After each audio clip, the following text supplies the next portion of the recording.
is medical school everything you thought it was going to be? Hmm, that's a loaded question. I You can be honest.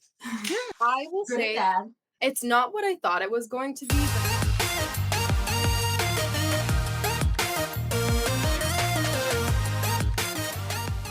Hello and welcome to the Med School Years podcast. I'm Dina. I'm Carlos. Usually I introduce Carlos, but today I forgot. You caught me off guard. It's all It's good. so good. We're here to have fun on the Med School Years podcast.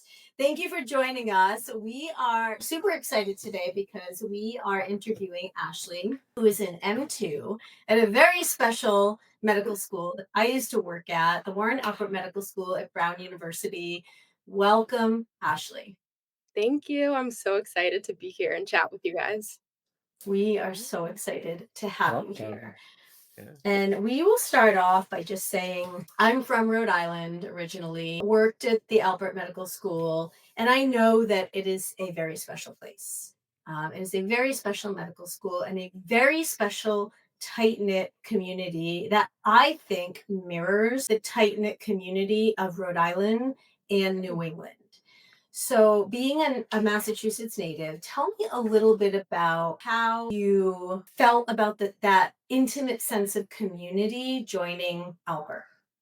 Yeah, I think you hit the nail on the head in describing it. And it's something that I definitely felt on my interview day and felt in all of my conversations with students. Like, it's the one point that everyone always hammers on is just how special the community is at Brown. And, when you're interviewing places and like kind of trying to get a feel for schools, you're like, is this for show? Is this for real? But then, like, as soon as I stepped on campus from orientation, like, I really felt that. It is such a special group of people. And I think that the school does a really nice job of bringing in people who embody the culture of Providence and of Brown and of Rhode Island. And it's just a very supportive environment, like from the administration down. And it's been really nice because I did my gap year in New York City to be able to come back home. I think that was something I was seeking for medical school is like a little bit of comfort and to be able to be close to family. And Rhode Island is like such a small little state that's right next to It Massachusetts. is. So it's been very easy to make it my home too.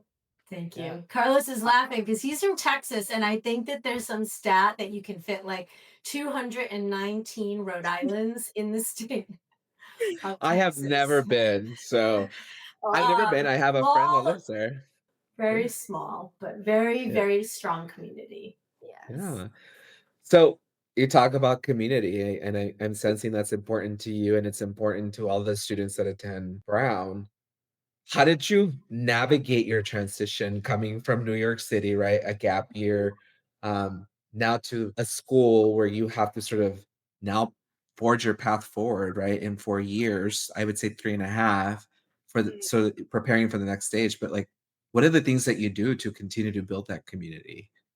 Yeah, that's a great question. I think it was a little hard transitioning back from being in like a big city where you're such like a small fish in a huge pond to like in Rhode Island, like actually everyone knows everyone. And my roommate is a native Rhode Islander, so she like speaks to that all the time. And it was a little bit nerve-wracking to step back into this like place of like you have to put yourself out there a little bit and like mingle and meet new friends. But everyone is so warm and welcoming and everyone's in the same boat that first week of orientation and you're all just like excited to be there and excited to meet people. So I think just really putting myself out there talking to everyone, our class is really diverse and unique and there's people there for everyone, and also just like kind of putting yourself out in the city and doing things and exploring. Joining clubs has been a really great way to connect with like people in different class years.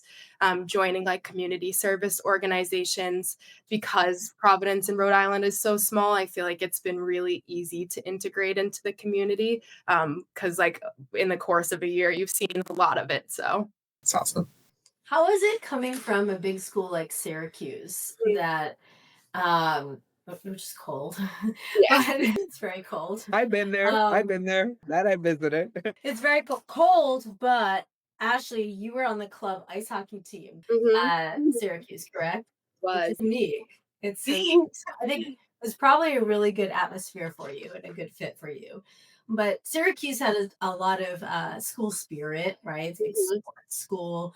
How was it transitioning from a school like that to Brown, where Brown is unique? Well, Alpert is unique in that it's one of those medical schools that is not necessarily part of the main campus, the larger university. It's a little bit separate and adjacent to campus. It's like across the river. So was that a jump for you? I would say yes and no. So I went to like a very small high school. My class was only Okay. 90 kids. So I'm used to learning in a tighter knit environment, I think. So going from that to Syracuse was a big jump for me, because Syracuse is Got it. huge. But as big as it was still small in the sense that when you would go out on campus, you would usually see a familiar face. So transitioning back to like a smaller learning environment was not super hard, but I will say that the schools are very different. Syracuse, like you said, is like a big sports school, lots of school spirit, tons of school pride. And I think that Brown has that school pride, but in other ways, like I do think the alumni network is very strong. And once you're in that community, you're like in it for life. But the transition wasn't too bad given my high school experience, I think. And I think medical school kind of lends itself better to a smaller community. So it's been good.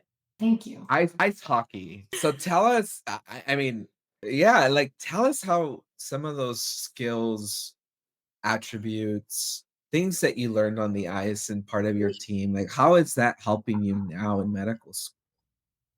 I think the biggest thing is like grit, and just like Mm. determination, like a lot of grit in hockey, and just kind of like even when you're at the end of your shift, needing to like push through for those couple extra seconds to finish a play or whatever. I think that has translated well. And, being a competitive hockey player, like I didn't end up playing Division 1 or Division 3 in college, but I was on that track too in high school, skating 6, 7 days a week. So I think it made me like very goal oriented and like learn how to have like a tight schedule and accomplish things pretty early on in life. And I think that that kind of set me up well for like the pace and the way that you need to structure things in medical school to still be on top of what you need to. But yeah, those are the two things. That's awesome. Yeah, I think sometimes pre-health students and medical students, I mean, not medical students, but pre-health students are those looking, how do you highlight what is value does that bring? And to your point, right? Grit and determination in different ways, but it's the same mindset of keep going, don't stop. But kudos to you for ice skating 6 days a week. Um, Thanks. I miss it. I can't play as much anymore because it's just like it's hard with med school, but I do miss it. And in addition to ice hockey, you are an artist. Yeah. And was a huge part of your life and is a huge part of your life. And I think that Brown really appreciates people who are creative. Mhm. I think Providence in general is a very creative town. With RISD, Rhode Island School of Design there. They just appreciate the arts. And I feel like that transcends to Brown. Talk to me a little bit about how that creativity has transferred to medical school, and if you've taken advantage of anything like the electives like art and medicine or anything offered to you like that. Yeah, definitely. What you just described is so much of why I really I really wanted to go to Brown is because it's that type of Mm. creative community and that's such a big part of who I am. So I feel really lucky to be able to be there. And I've been very surprised with how much I've still been able to explore that side of myself in medical school. And I think that's a lot of credit to the community and the learning environment that I'm in. But there are wonderful opportunities both like within Brown and in the Rhode Island communities itself. Like there's an art exhibition that goes on each year called Prescribing Creativity at the Bristol Art Museum, and it highlights like healthcare workers and their art, and you can go in and walk around and look at their paintings. And I was able to put two of mine up in that. And then, like, our med school prom was med gala themed. So my art was on display there as well. I did do the art and medicine PCE, which was so much fun. It's just like, 2 hours of carved out time for you to sit and explore different mediums and We took like a medical illustration class. And I actually just had a friend of mine who's writing a paper, and she asked me if I would do a medical illustration for the paper. So I it's love cool to it. see it like weave in different ways. And at times it's hard to make time for myself to still do that art, but I like that I can almost weave it into my curriculum through the PCEs and things like that. It almost sounds like you are doing it, right? But it's just from a Yeah. very different lens, being Mhm. asked to do illustrations and things like that. You keep mentioning community, and I wanna come back to that because I feel like there's a theme here, like everything is this community based, whether you're doing something for somebody or involving other organizations. So art is one thing that you've been exposed to, right, from a young age, now carrying it to this and organizations. What other organizations do you belong to as a med school student now? Again, you build community, build connection. Yeah. So my favorite one that I joined since being at Brown is called Be Real. And it's an organization that teaches like health education and sexual education to boys at the Rhode Island Training School, which is a juvenile detention center in Rhode Island. And working with that population was not actually something that I had considered coming into medical school. But our curriculum does a really nice job of weaving in elements of social determinants of health and looking at how diseases and health affect different communities. So we had a panel of incarcerated individuals come in and speak with us about their experience getting care and health education in that setting. And that was very moving for me, and it motivated me to, in my second semester, join the Be Real group. And it's really wonderful. There was like a group of four of us med students. We were all first years. And you go in, and we had a group of 8 boys. We do it over the course of the semester, one night a week. And we would teach them different things about like sexual health, drugs and alcohol use, sleep, stress, nutrition. And it was really special to be able to create those connections with them and kind of watch them open up with you over the course of the semester, and go from like being completely silent and not wanting to share anything to like not wanting the last session to end. And I think as medical students, we're in a very unique position to be able to like bridge the healthcare system and like younger communities because we are young adults and we're not physicians yet. So we kind of play in that middle ground, and I think can use that to our advantage to form connections with, kids who are similar age to us, but also pull on that medical education we have. I like that, the bridge between, right? You're not here, you're somewhere in the middle, and you painted it excellent. No pun intended with the paint. No, that sounds like an amazing organization. I didn't even know it existed. I knew about sex ed by Brown Med, which a lot Yeah, of students do, going into local middle schools to teach sex education. But this sounds fantastic. it's awesome. Let's talk a little bit about your scholarly concentration, which is part of your curriculum, and how that even came about. Yeah, so I'm in the reproductive health scholarly concentration at Brown. There's like a bunch of them that you can apply for. I've been interested in women's health and becoming an OBGYN for the past couple of years now. A lot of my clinical experience prior to medical school was in women's health. So that's kind of where I'm focusing my energy. But it's basically a program that can help you concentrate your studies in one area, and each concentration looks a little bit different, but they all revolve around the central idea of you doing a research project. And then, in addition to that, in the reproductive health one, we get to attend seminars, we write an opinion based paper. And my summer project right now is focused on looking at TikTok, actually, and Mm. videos that are posted relating to prenatal genetic testing for aneuploidy. And we're just kind of categorizing who is posting those videos, how accurate is the information that's out there, and kind of breaking it down in terms of different demographics to hopefully give us insight to maybe it's a potential source of misinformation, what types of videos are getting more views, where are the gaps in like what type of content providers are making versus patients, and how can that show us where we can do better at educating patients to help them make good decisions. Wow. Sounds interesting. It does sound interesting. So this is part of your curriculum, and I would imagine it's structured, giving you the time to complete this work.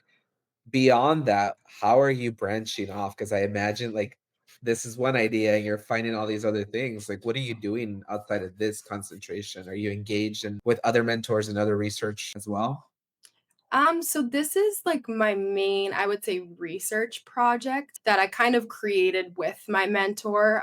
And then there will be hopefully different branching off points from there. I think ultimately we'd like to explore if the information that's posted on TikTok is influencing patient decision making in any way. So that'll hopefully be our longitudinal way of continuing this.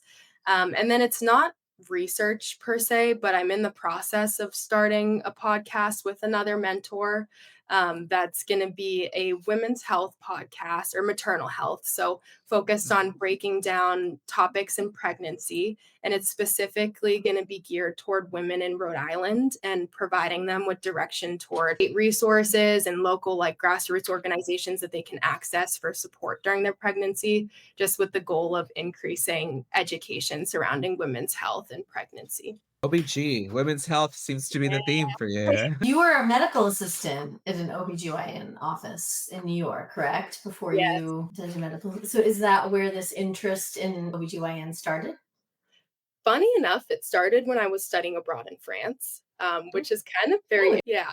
So I Okay, tell us. Yeah, I had an internship there where I was shadowing a pediatrician, and she brought me into the hospital and she got pulled down onto the labor and delivery floor. And there was like a crash C-section, and it was very stressful because everything was in French, right? So people are just like running around screaming. I like half understand the language. The next minute, I'm getting like put into scrubs and put in the corner of the OR to watch the C-section. And that was just like a very altering experience for me to be able to see that. And then when I came home, I shadowed an OBGYN in the States. I loved it. I applied for a job to work as a patient care tech at a hospital in Boston where I was on antepartum and postpartum units. I loved the hospital scene and being able to work with babies and moms. And then that kind of inspired me to seek out an opportunity in that realm for my gap year job. So it's kind of been a little bit before that, but my gap year job is definitely part of why I still love it. Yeah. It's good that you've done the exploration of a specialty that you are considering possibly making this, right, your specialty for residency, because sometimes medical students don't understand that a lot of this begins at a very sort of way, way, way before medical school through some of this experience or begins at medical school, but you have to do that exploration. It's not something that's just going to happen magically and be like, yeah, this is where you're going to end up, right? It's through to your point, it was an eye-opening experience, and I wanted to know more. Yeah. I want to ask you something specifically about mentors because you mentioned a couple mentors. How did you find them? Is it just like again casual networking, or is there a specific process at Brown that gives you that ability to just like search a database and find mentors? I think with those 2 mentors specifically, it was a little bit of putting myself out there. One of them came and talked to my PCE, and I just kind of emailed her and I was like, "Would you be interested in sitting down and getting coffee with me?" And I just chatted with her about, like, her career and any advice that she had, and then at the end, I kind of pitched the idea that I had for the podcast. So that came that way. And then the mentor that I found for my research project was with the help of the scholarly concentration directors. They directed me toward her and I reached out and emailed her. Awesome. Networking. Seems like networking Yes. works. You tell students that all the time. You just have to put yourself out there and network, right? I'm going to go back a little bit to the your experience in France. Mhm. You were you had a minor in French at Syracuse. Yeah. Major was bio, but you had a minor in French. And Carlos and I talk all the time with students in interview on the podcast about minors, and students say a lot. Will this help me get into medical school if I minor in this? But it's only a minor is only as good as what you do with it, right? And you really did something with it.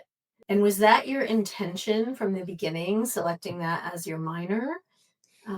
Like, did you intend to go abroad and maybe connect medicine in that way? Not necessarily. I went into it with Okay. the of just like I really liked French and I loved French culture and it was something that I wasn't ready to let go of in my college experience. And so I just kept taking classes in it. And I did have the intention of studying abroad. That was something I came into Syracuse knowing I wanted to do and was also part of why I decided not to play hockey in college. So I knew coming in that I wanted to study in France, but Mhm. I didn't go into it with the intention of connecting it to medicine. But I think like any language that you study is useful in any way. So it just kind of works out well that I can bring that into medicine a little bit, although my French is pretty rusty because it's been a while. But I try to keep up with it through like Duolingo and stuff. Tell me, studying abroad, how did you find the clinical experience? Because I think again, right, as we advise pre-health students, Hard. it's Mm, one, and two, you think like you're in a different country. My goal is study abroad. I pause everything that I'm doing, but you continue doing it. So yeah. maybe give us some insight to that. Yeah, I mean, I think a lot of it was like it's kind of on you sometimes to seek out the opportunities. Our program that Syracuse had in France is really not geared toward like pre-med students at all. I didn't take a single science class while I was there. So I came in with the intention of studying abroad. So I set up my classes so that I was able to do that program.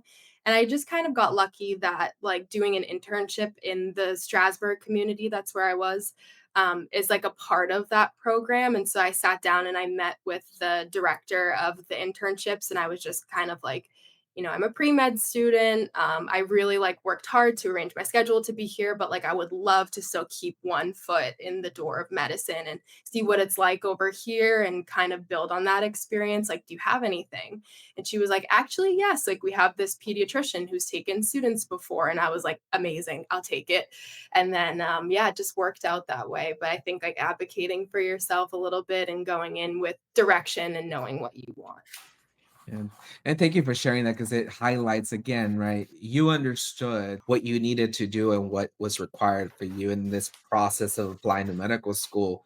And it's finding that balance of like, where do I stop? Where do I begin? What do I do now? And so it's good insight that you sometimes have to go and advocate for yourself and seek out the opportunities, even abroad. I'm going to ask you a totally different question now. Your classic Brown has 100, according to MSAR, 100, 144 Yes. matriculants. So you had 144. What a lot of students don't realize when they're looking to apply to schools are the nitty gritty of the composure of the 144. Because out of the 144, as an applicant, there really were only 85 spots because the BSMD program takes up 59 seats, which is a huge chunk. And a lot of students applying to Brown do not realize that. They look at the 144 and they don't realize it's significantly lower than that's really much harder to get in. PLEMI, the BSMD, is a huge part of Brown in general because it is the only Ivy League school that has a BSMD program. Just in I know students who are in the program and just knowing a lot of faculty who advise students in the program. Some faculty have said there's a difference with students that come from that program versus traditional students. Do you feel as though there is still a strong sense of community between the 85 matriculants that you're a part of versus the 59 who came right from Brown undergrad? And for people watching, the difference with BSMD is you're offered acceptance out of high school as a combined program and you don't have to take the MCAT. So tell me what that mesh is like. Mhm. That's a great question. And it's something that I asked on my interview day that I was asked at second look because Mhm, like PLEMI program is a very big part of the class and of mhm. Brown. And I was worried about it because you think, right, with like roughly 60 kids all together It's for a 4 years. lot. And yeah, you're worried it's gonna be like clicky. But I think they are like equally as excited to be in medical school and to be able to meet new people. So Good. what I was told was that it doesn't feel super clicky. I think inherently there will be a group of people who like know each other and who are comfortable with one another, but they are very excited and they're wonderful people and like just happy to meet others and branch out. And so I didn't experience any of that clickiness. And like one of my best friends is Plamy and no one else in our little friend group is. So I think like everyone just meshes together and there's so many different opportunities through your small groups and through anatomy where you all get mixed up and you interact. So I feel like it didn't really make a difference. But yeah. Good. Well, thank you for that answer. I mean, I do know some students who are in that program and they were together all 4 years, undergrad, right? So I do know that there's an excitement to finally like meet some new students going into medical school. And I'm so happy to hear that you felt like everyone was kind of like starting fresh, right? Yeah. It's interesting. Again, BSMDs are interesting population because you make that decision at a very young Mm, age and you Yes. carry it yeah. through. So definitely something that is different at Brown. Other schools have it, but to Dina's point, Ivy League is it comes with the name, it comes with the status, I think. So question, and I didn't ask you, was medical school or is medical school everything you thought it was going to be? Hmm, that's a loaded question. I You can be honest. I will Good and say bad. it's not what I thought it was going to be, but I think for the positive. I am really, really happy in medical school, and I almost love it more than Syracuse. I'll say give the caveat that it's my first year. So I have like a long, long way to go in my training, and you can talk to me at the end of year 4 and we'll see how I feel. We will. You'll hold some school back. Yeah, and ask me the same question. But, I love it, and I think it definitely has come with its ups and downs, and there are blocks where you definitely feel more down, and it's very hard, but I feel so happy and so excited to be studying the things that I'm passionate about. And I know I keep like bringing up community and harping on it, but like really the people have made my experience what it is. And I have such wonderful friends. And I'm fortunate to be learning in a community where I feel like everyone wants me to succeed, including my peers. And you would expect like an Ivy League medical school to have like a competitive edge because it's a bunch of type A who are like all put in that box and this rat race, but Brown is different. And I feel really, really grateful because it doesn't have that feeling at all. And so I think that that has made my experience what it is. And I may say something different if I was at a different school, but I just feel lucky that I ended up at the right place for me. Yeah.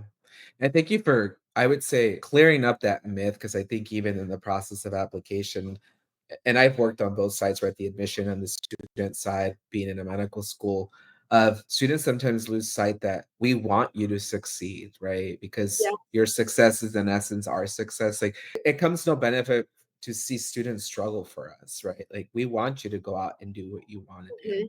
And so thank you for highlighting that Brown does an exceptional job at supporting you to achieve that dream. And it's not like you're here, figure it out on your own, and Yeah. good luck. Yeah. I think that that's a theme that is there throughout the institution as a whole, having worked there as well. Undergrad has the open curriculum where you can pretty much design anything you want for a major, right? It is a very out of the Ivy League schools in general, there's less of a competitive edge. Yeah. There's more fostering of like we want you to be happy and we want you to do what you want to do and foster your passions, and I think that that infuses graduate programs and medical education at Brown, which helps make it a really special place. So I'm I really happy that you landed exactly where you were meant to be. thank you. You're welcome. I remember when you interviewed and you attended, like they had the med student Q&A panel, which a lot of medical schools do, like the week of your interview for recruitment purposes. They'll have interviewees speak with existing students, and now you're part of that panel. Correct. So Mhm. how exciting is that for you to kind of like shepherd in and mentor students who are being interviewed and you were once in their shoes? It's so much fun, and part of what I like love or one of the things that I like about this process is like once you make it to the next step, being able to give back and help the people who are coming after you, because it's a very hard process to navigate, and like none of my family is in healthcare, so a lot of what I learned was actually through medical school headquarters Mm. about the application Yay.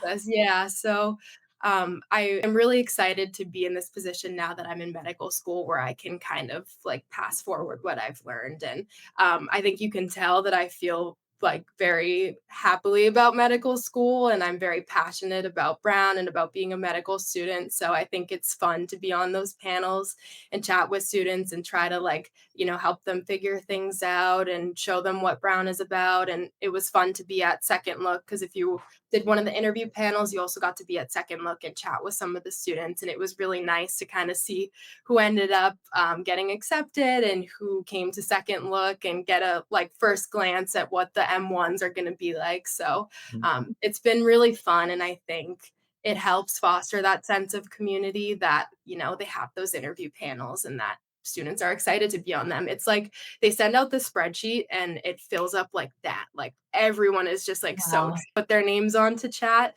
And I think like it just speaks to how happy everyone is. And this is part of the med school interview process. Is that the same thing as the Alpert No, leadership that's day? something different. Yeah. Okay, what is that? So that's like a mentorship organization. So it pairs incoming M1s with an M2. And they're just kind of meant to be like your buddy. It's almost like a sorority, like big type of Mm, thing.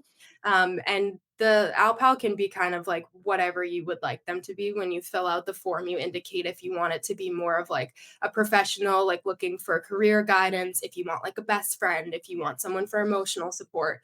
And I joined when I was an M1 and got an Alpal. And I think it was part of what helped make me feel really welcomed at Brown and a part of the community.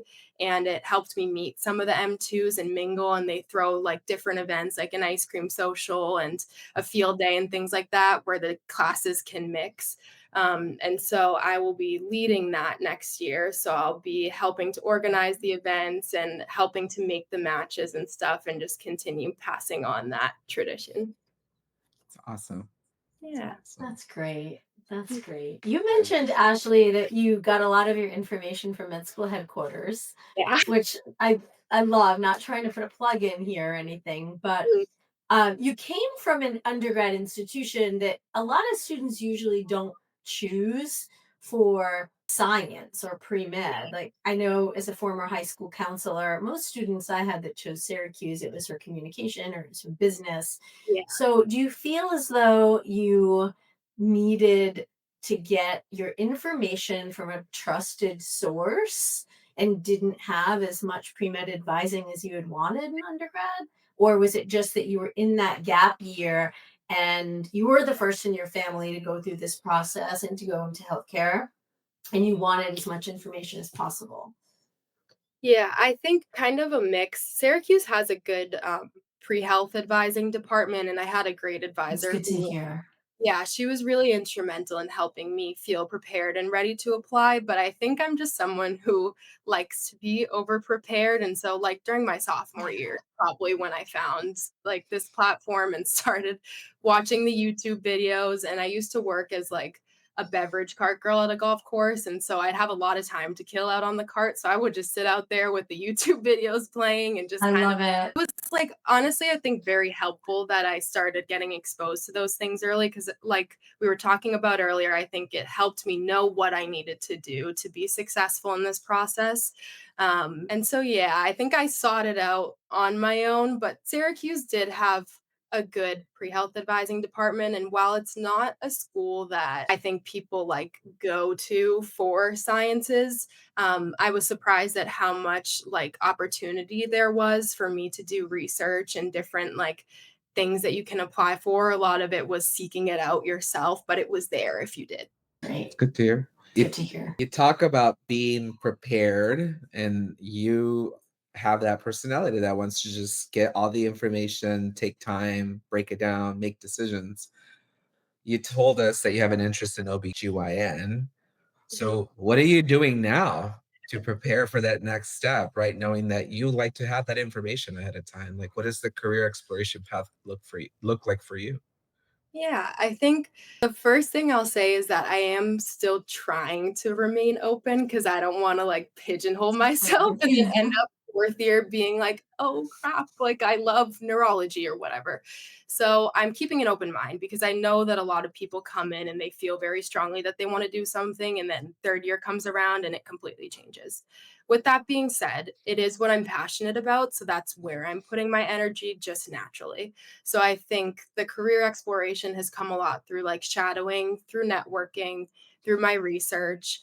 Um, I've had conversations with people who just matched OB-GYN who were 4th years and being able to like talk with them about things that they, wish that they did when they were a 1st or 2nd year student, opportunities that I might not know that existed, and just kind of building those connections now, I think has been really helpful. And I'm hoping that so Brown's like clinical curriculum, how we teach it is called like our doctoring program, and it's where you learn like how to do the medical interview, how to do the physical exams, and things like that. And we also get paired with a community mentor, and you go to that site like for 4 hours, 8 times a semester, and you get to practice what you've been learning.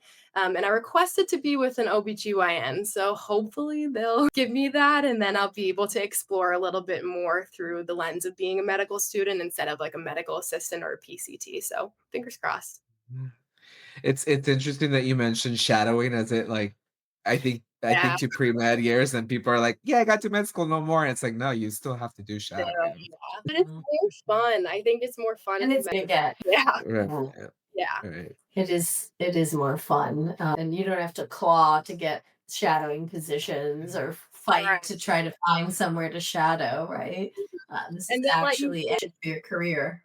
Yeah. exactly, and sometimes they'll let you do, like, a little bit more hands-on stuff, and you have, like what makes it more fun, I think, is that you're finally starting to understand some of what you're seeing in front of you, so Mm. you can, like, start putting those pieces together, integrating what you've been learning in the classroom, and that feeling is really rewarding.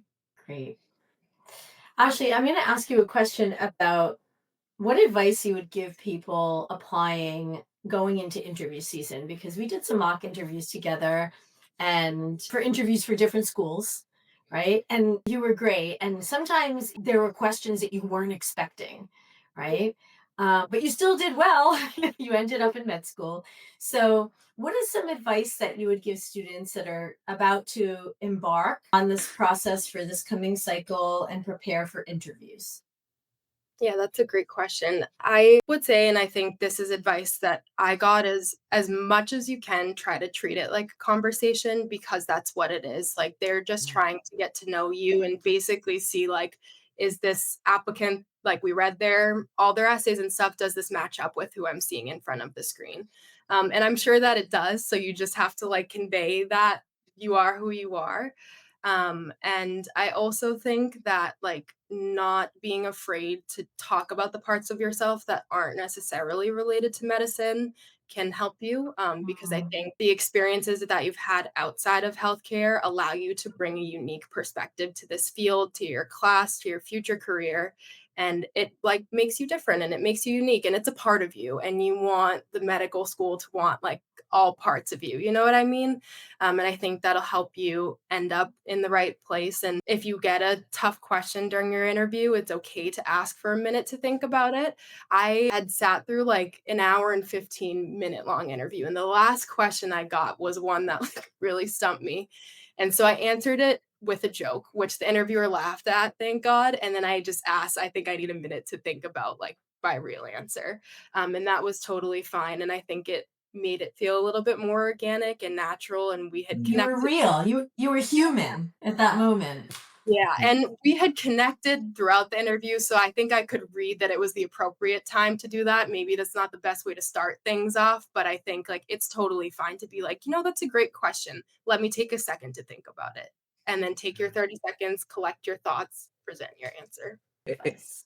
it is, it's the conversational piece, and, I think the other thing that I mentioned to folks that I do mock interviews is you're human, and they just wanna get to know you, right? It's not this polished, "Give me all your answers and why you will be a great physician," or, "Give me all your answers and why you will be a great doctor." A lot of the examples that you have when you're interviewing is things that or experiences that you have to date, and they have maybe nothing to do in the clinical Mhm, setting. mhm. So I think it's changing that mindset as well, right? Of being conversational. So you're involved in all of these things at Brown and you get involved in the community. Something that's super important and I think that sometimes we lose sight of is your well-being and the wellness of medical students. What do you do for your own wellness? Like some of the stuff that you do is because you like doing, but I think there's a point in time where you do need to like take a step back. So what do you do to disconnect? Where do you find that balance? Definitely. I think it can feel really hard to do as a medical student because you're so busy and there's so much, but I agree with you that it's so important and it's what's going to help you continue to keep going and prevent burnout in the long term. And I think the biggest thing for me is being very intentional with my time. So, like, when I'm studying, I am studying and my phone is across the room and I'm being as productive as I can be, getting what I need to done so that, like, for me, I kind of study like 7 a.m. to 7 p.m. roughly with some breaks during the day. Sometimes it ends a little bit earlier. And then that evening is like mine to do what I need to do. So usually that looks like cooking myself a meal because I love to cook, baking something for me and my roommate, watching Love Island, watching Succession, like whatever my comfort show is at the moment. And I'm also very intentional about giving myself time off on weekends. And I think that there are blocks where it's harder to do that, where you feel like you need to study a little bit more. But especially in the beginning of your like first semester, I think you can take weekends off. And like I went on a trip one weekend and I come to New York all the time to visit my boyfriend, and giving yourself like at least a day where you're stepping away completely from your studies is like so important to help recharge for the next week. And I love to take like walks outside, go to the beach. I'm fortunate to live like close to the ocean. So that's been The Ocean State. great. Yeah. Oh my gosh. Yeah. It's like I underestimated how much that would be like instrumental in resetting during the week because I grew up near the coast and then I came to New York and Yeah. I was like, yeah, I can do it without the beach. And then I came to Rhode Island and I was like, no, I love the beach. Beaches in New York?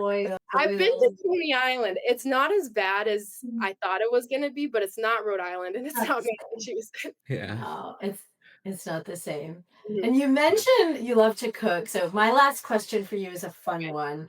And being a Rhode Islander who now is a Floridian, I miss the food so much. Rhode Island, But Providence is known for its amazing restaurants, its amazing food. And even at Brown, from the med school, you can walk so many places. I remember with some students, we would take a walk to Ellie's Bakery and get their cinnamon rolls. And there's so many amazing things nearby. So, what's your favorite spot? Tell me. Easy. Pickerel. It's a ramen place and it's in like the North or Federal Hill area of Providence. Yeah. There's like a Yeah. running joke amongst all my friends that like I like soup is my favorite food. So everyone makes fun of me for it, but it's such a comfort thing for me. And the ramen is fantastic. It's like this tiny little restaurant. They don't take reservations. You have to walk in. It's kind of like dimly lit, but it's so good. And that's That's gonna definitely my know. comfort place. So if anyone's in that area, that's the answer I give on all of the interview Q&As. Pickerel. They'll become how really did Next time I'm home, I'll have to hit it up. how did you find it? Just a walking? preemie student, my best friends, because they know the area. So that preemies, they know Providence. Well, there's Okay. such good pizza. There's such Oh good yeah, pizza. I know Pizza Marvin. I live I, close. I may be guilty of vacuum packing pizza when I go home to Rhode Island and bringing it back to Florida and freezing it because What there's is no it? way. Because what is it? I have a friend that lived in Rhode Island, Boston, Mass area, and he said the same thing. It was like It's pizza. And I'm because like, there's a very big Italian population there. We're Mhm. one of them, and like Federal Hill was traditionally like the Italian section. There's just a lot of Italian restaurants, a lot of mm, pizza, a lot of bakeries. And now there's just the food scene, it's so diverse. There's so many different types of food. It's fantastic. yeah. It's like a sublet of Boston in a way. And when you move away from there, you realize the deficit in food options in other states. Yeah, I was just trying to get the sense. Is it like New York pizza versus Chicago versus Detroit? But it looks it's just more of the authenticity of the people that make the food there. So Yeah. sounds good. Totally diverging in a tangent here about food, and I we know. could talk about it for hours. But as we close our time with you, I think the one thing that I'm taking away from this conversation, especially with Brown, right, not having been to Rhode Island or having been to that area of the country, is like the community is important, and it clearly is instilled in you as a student, as somebody that lives in that community, and giving back is important for all of you there as you go through and progress through your career. But as we end our time with you, and I always like to end our conversations like this, is what is that one piece of information, nugget of wisdom that you would give any medical student or any even pre-health student as a takeaway? Oh boy. No pressure. I think I would just say, and this kind of, I think, relates back to a lot of the themes of what we've been talking about, is just like follow what you're passionate about, be who you are, pursue those interests that aren't necessarily in medicine.